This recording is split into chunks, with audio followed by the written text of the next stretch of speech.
Saygıdeğer izleyicilerimiz, yurt dışında yaşayan tüm vatandaşlarımızı çok yakından ilgilendiren bir konumuz var. Bildiğiniz üzere ben bu ekrandan defalarca gündeme getirdim. Sizlerden çok sayıda soru aldık. Neydi bu konu? Otomatik finansal bilgi paylaşımı. Yani eğer siz yurt dışında yaşıyorsanız ve Türkiye'de herhangi bir bankada paranız varsa sizleri çok yakından ilgilendiren bir konuydu bu. Otomatik finansal bilgi paylaşımı. Değerli izleyicilerimiz, geçtiğimiz aylarda Cumhurbaşkanı Sayın Erdoğan tarafından imzalanan ve resmi gazetede yayınlanan bu uluslararası anlaşmanın detayları artık belli oldu ve önümüzdeki günlerde çok kısa bir süre sonra bilgi paylaşımı başlayacak. Bu yayınımızda değerli izleyicilerimiz otomatik finansal bilgi paylaşımının bundan sonraki safhalarını açıklayacağız. Kimler etkilenecek? Hangi ülkede yaşayanlar öncelikli olarak etkilenecek? Otomatik finansal bilgi paylaşımıyla yaşamış olduğunuz ülkeye hangi bilgiler verilecek? Bunların hepsini tek tek sizlere aktarmaya çalışacağım ama onun öncesinde şunu söylemek istiyorum değerli izleyicilerimiz. Maalesef yurt dışında yaşayan vatandaşlarımız bu durumdan çok rahatsız. Vatandaşımızın söylediği tek şey var. O da biz memleketimize, ana vatanımıza o kadar yatırım yaptık, paramızı götürdük, ev aldık, arsa aldık, tarla aldık, iş yeri aldık. Biz alın teri dökerek kazanmış olduğumuz parayı memleketimize götürdük ama maalesef devletimiz bizim bu gizli kalması gereken bilgilerimizi yaşamış olduğumuz ülkeye veriyor diyorlar. Ben de şahsi kanaatim bu yönde değerli izleyicilerimiz. Türkiye Cumhuriyeti Devleti'nin yapmış olduğu bu uluslararası anlaşmanın sonuçlarının kime ne fayda sağlayacağı çok büyük bir soru işareti. Yurt dışında yaşayan yaklaşık 8 milyon vatandaşımızı çok yakından ilgilendiren bir konu. Gurbetçi aylarca çalışır, günlerce, yıllarca biriktirir, yemez, içmez. Yarın öbürsü gün başıma bir iş gelirse hiç olmazsa kenarda, kıyıda, köşede bir param olsun der. Ve bu parayı da yaşamış olduğu ülkede tutmak yerine ana vatanımıza, Türkiye'ye götürür. Bankalara yatırılan bu paralar milyarlarca euro Türkiye ekonomisine ciddi katkı sağlıyor. Türk bankalarına ciddi katkı sağlıyor. Döviz, Türk lirası, altın vesaire. Maalesef gelinen noktada Avrupa başta olmak üzere yurt dışında yaşayan vatandaşlarımızın tedirginliği had safhada. Üzülerek bu haberi veriyorum değerli izleyicilerimiz. Önümüzdeki günlerde maalesef bilgi paylaşımı başlayacak. Peki kimler nasıl etkilenecek? Bildirim yapılması halinde yaşamış olduğunuz ülke size nasıl bir uygulama yapacak? İşte bunların hepsini bu yayınımızda sizlerle paylaşacağım. Peki bildirim yapılması halinde bu sıkıntıdan kurtulma yolları var mı? İşte bunların hepsini yine bu yayının sonuna doğru anlatacağım. O nedenle bu yayınımızı sonuna kadar çok dikkatli bir şekilde takip etmenizi rica ediyorum. Şimdi değerli izleyicilerimiz, öncelikle şunu söylememizde bir fayda var.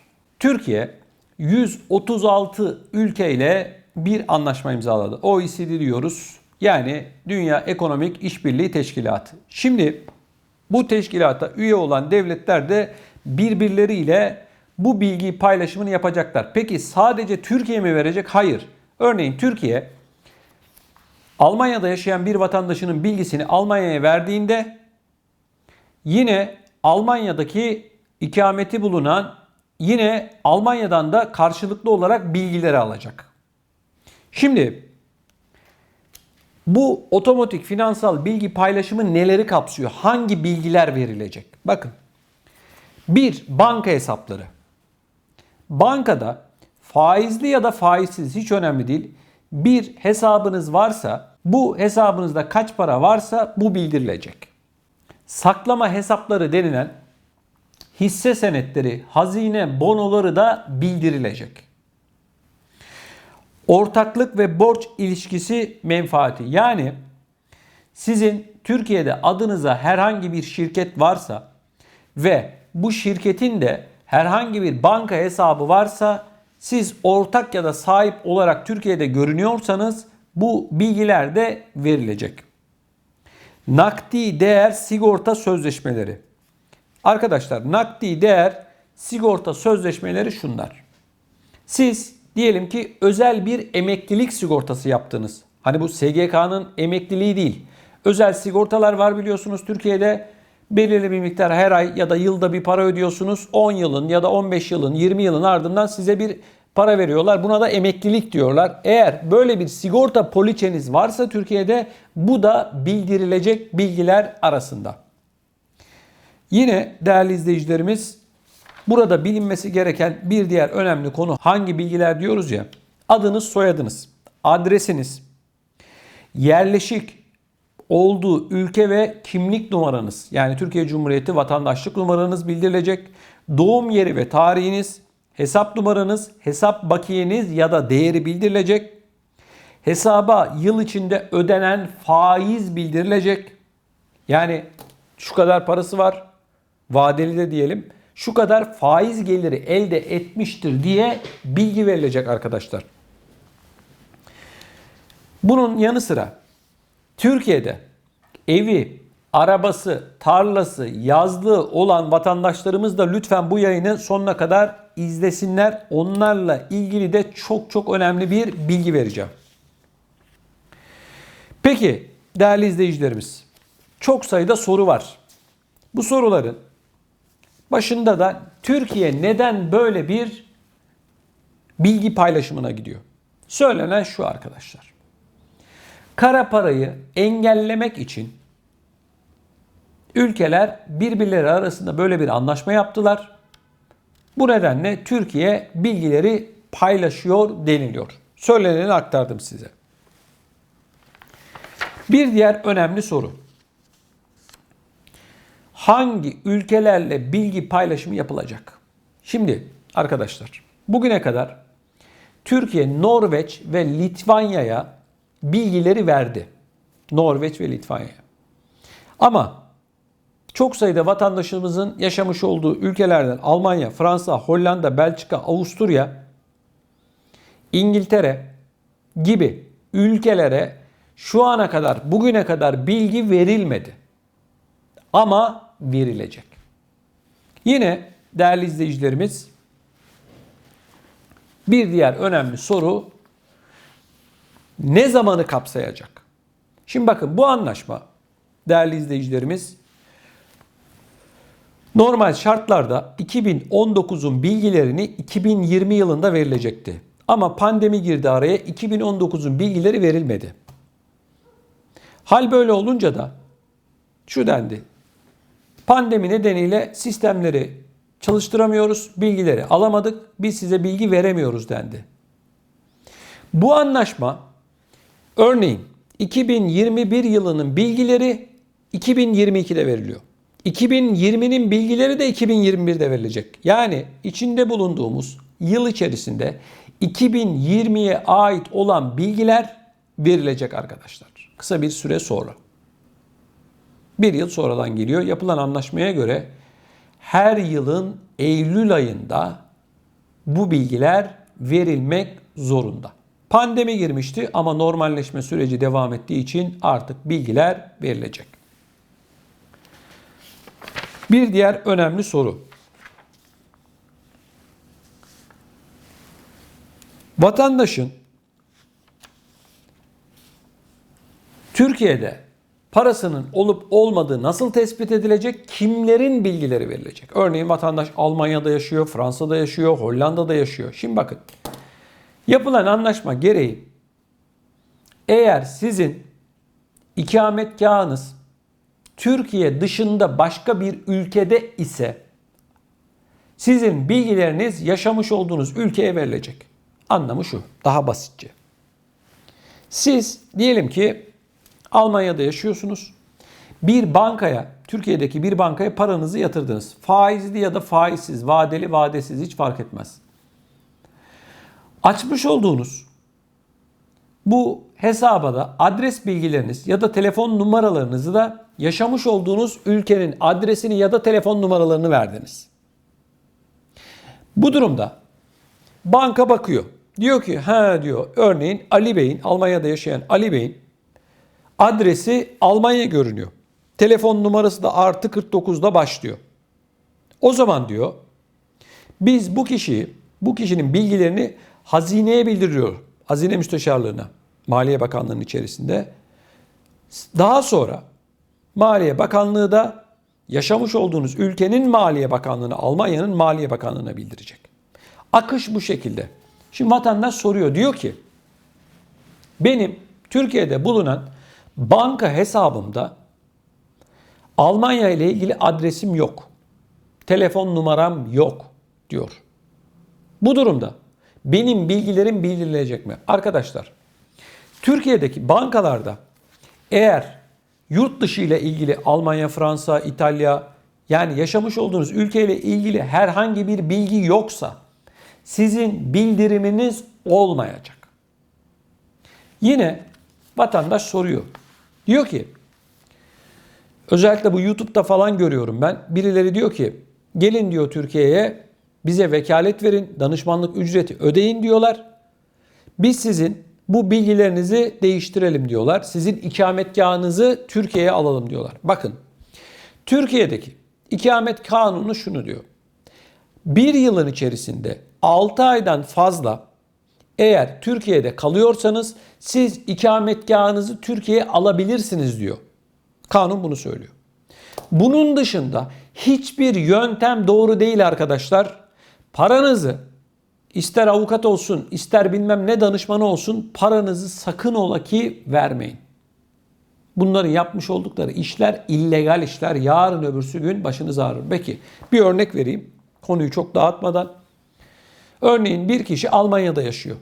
Geldi Türkiye'ye, dedi ki benim ikametgahımı değiştirin dediler. İkamet kanunu anlattım, 6 aydan fazla kalman gerekiyor bir yılın içerisinde. 2 gün sonra bu ortaya çıkıyor. Siz de ikametgahınızı bir şekilde Türkiye'ye taşımış oluyorsunuz. Ondan sonra sahte beyanda bulunmaktan hakkınızda işlem yapılıyor. Yani derdiniz birken iki yapmayın. Kimseye paranızı kaptırmayın. Bir de bir şey daha duyuyorum, görüyorum. Mal bildirimi diye bir konu var. Türkiye'deki mallarınızı gizliyoruz diye çıkanlar var. Arkadaşlar, bu illegal bir iş, hukuk dışı bir iş.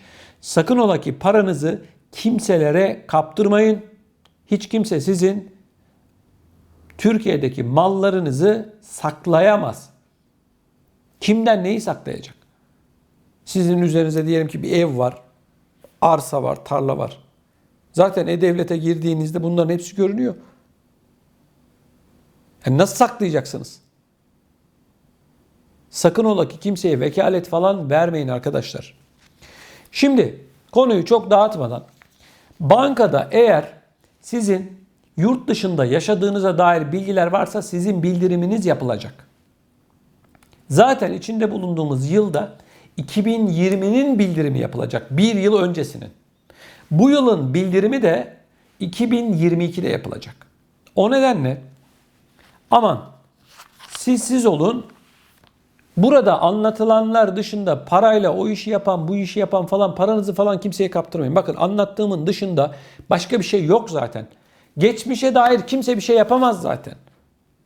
Sakın paranızı kaptırmayın. Bakın, Avrupa'da yayın yapan bir televizyon kanalı, YouTube'da yayın yapan birkaç kişi var. Biliyorum bu konuyla ilgili. Hepsi sizin paranızın peşinde. Gelin diyorlar, bize vekalet ücreti verin, danışmanlık ücreti verin, bu işleri saklayalım diyorlar. Yapmayın bakın. Benden söylemesi. Benden söylemesi. Şimdi çok sayıda soru var ama bu soruları hızlıca geçelim. Çifte vatandaşlık durumu bu işte etkili mi? Arkadaşlar, bu iş adrese dayalı bir sistem. Çifte vatandaşlık konusuyla alakalı değil. Evet, etkilenecek. Yani sizin ikametgahınız Almanya, Fransa, Hollanda, Belçika, Amerika Birleşik Devletleri hiç fark etmez. Başka bir ülkedeyse ve bu bilgileriniz bankada varsa bildirim olacak. Çifte vatandaştı, mavi karttı, oydu, buydu, bunların hiçbir geçerliliği yok. Yani hiç fark etmiyor. Şimdi bir diğer önemli soru.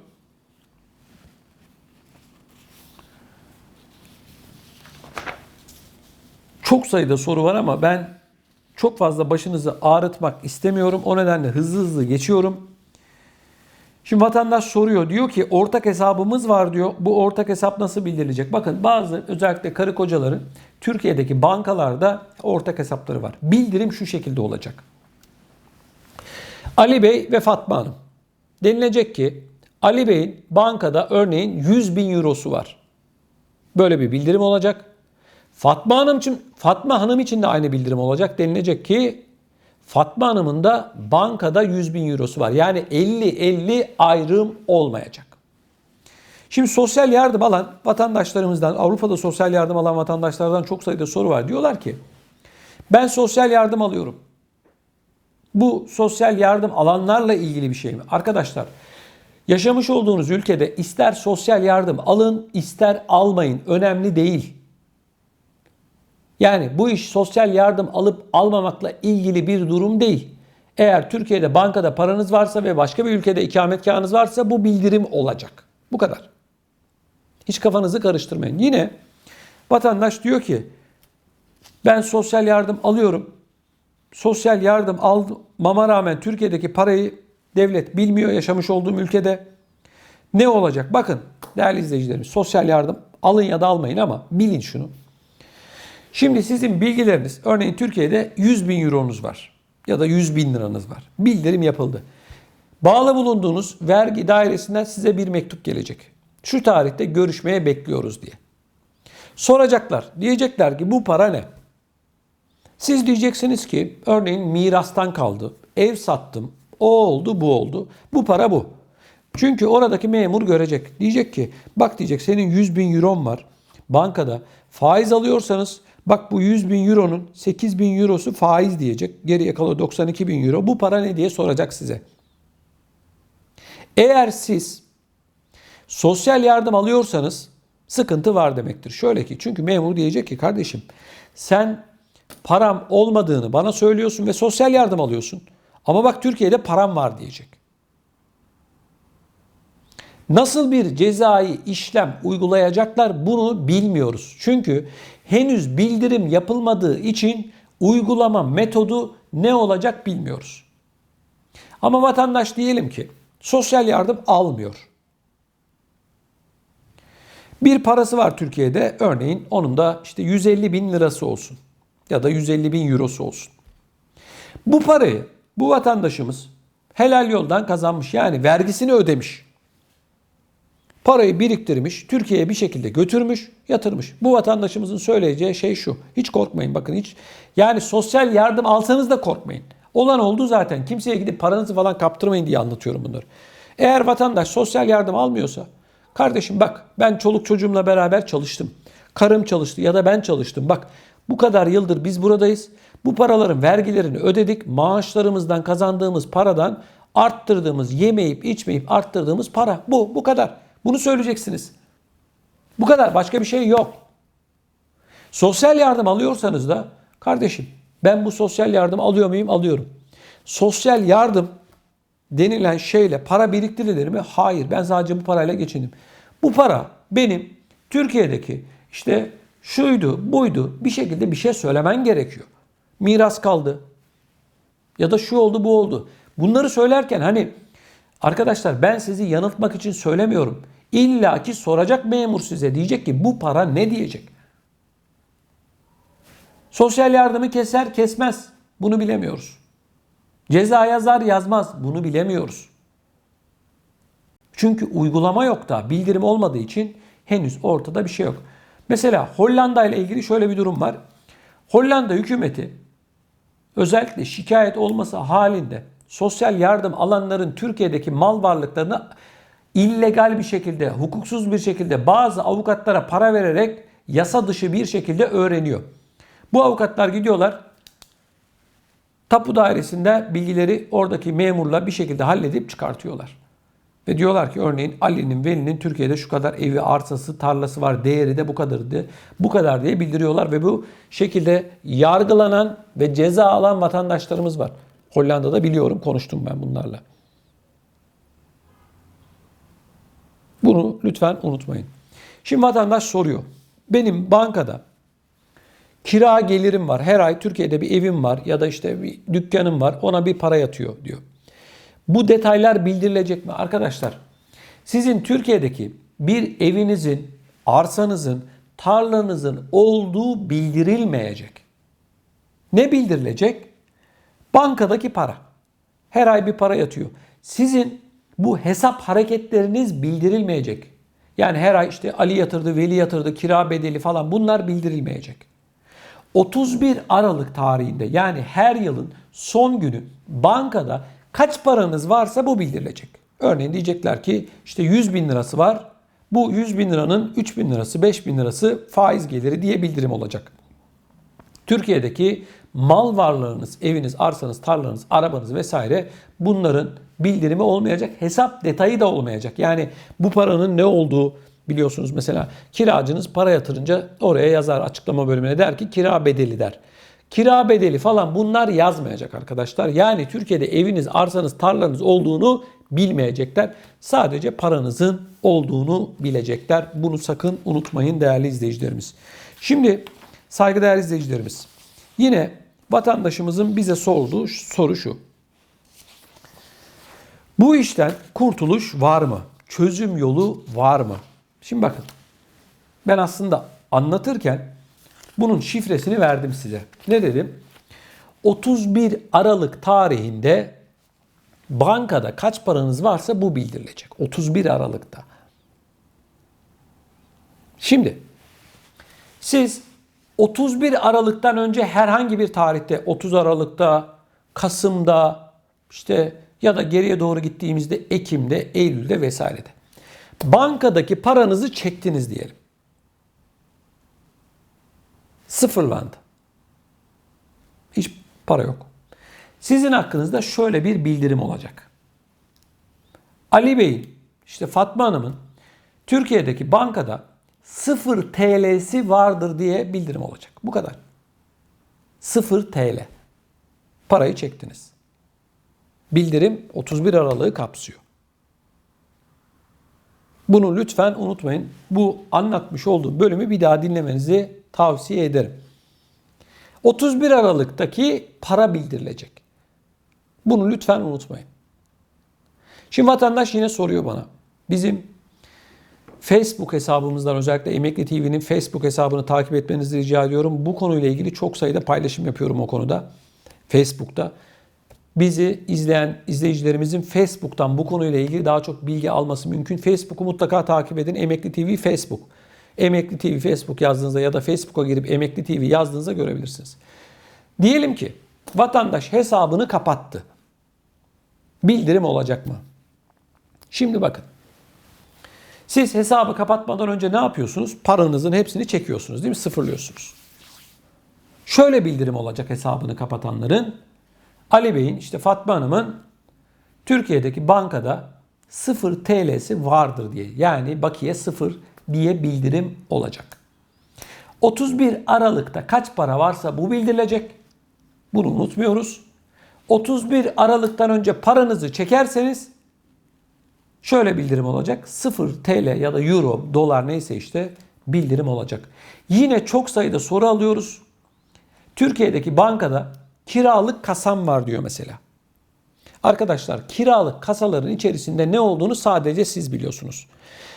Sizin Türkiye'deki herhangi bir bankada kiralık kasanız olduğu bildirimi yapılmayacak.